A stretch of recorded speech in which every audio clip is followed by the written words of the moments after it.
Hi, I'm Justine. At first glance, or any glance maybe, you wouldn't think that I struggle with skin picking.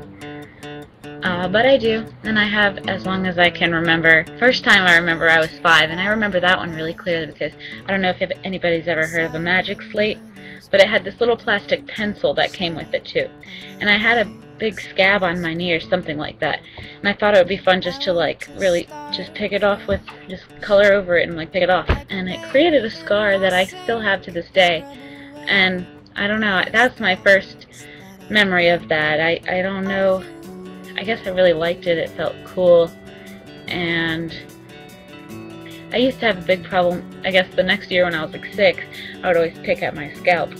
But then I noticed, since I have such light hair, that it was actually really noticeable, and I kind of got a little self-conscious about it when it would like bleed all over the place in class. Sorry to be graphic, I was a little kid. And so I stopped then, and thank goodness I haven't really done that since.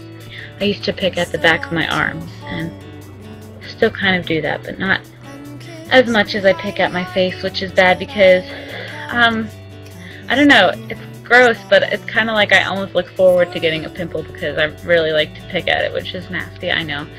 And then it creates scars, and I'm actually wearing some heavy-duty concealer. That was the title of it today. So you can't really see any of my acne or acne scars, or really they wouldn't have scarred if I didn't pick at them. Another thing I do is I constantly bite my bottom lip, and sometimes it's gotten really bad. It like hurts to kiss my husband, and he's like, "Well, stop biting your lip." And I kind of recently made the connection that that was part of it, and that, I don't know, it just feels really good to do it. And it's so much of like a compulsion now with my bottom lip that I don't even realize I'm doing it. I'll just be doing it like all day long, and that is, I'll just always be not like sexy. It's not sexy. I'm like ripping up the inside of my mouth with my teeth. So I guess it's always manifested itself in different ways. More so when I'm stressed, my hands will just fly to my face and just kind of like find anything to pick at.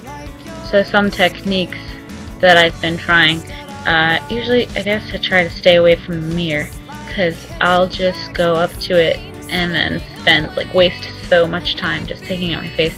And I have this like textured tangle toy that I kind of fiddle with. I am trying to create less scars for myself and just like leave things alone.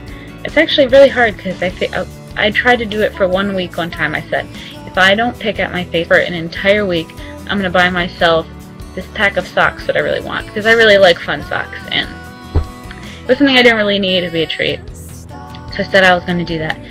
And I didn't make it a week. I've been trying. I had tried this week, I was like, okay, well, and the next week, and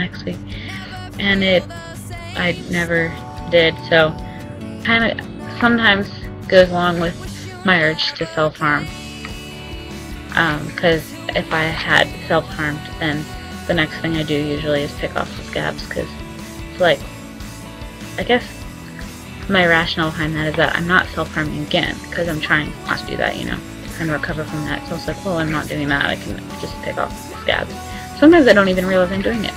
Yeah, I have various scars here and there from picking the scabs off that I wouldn't have had. So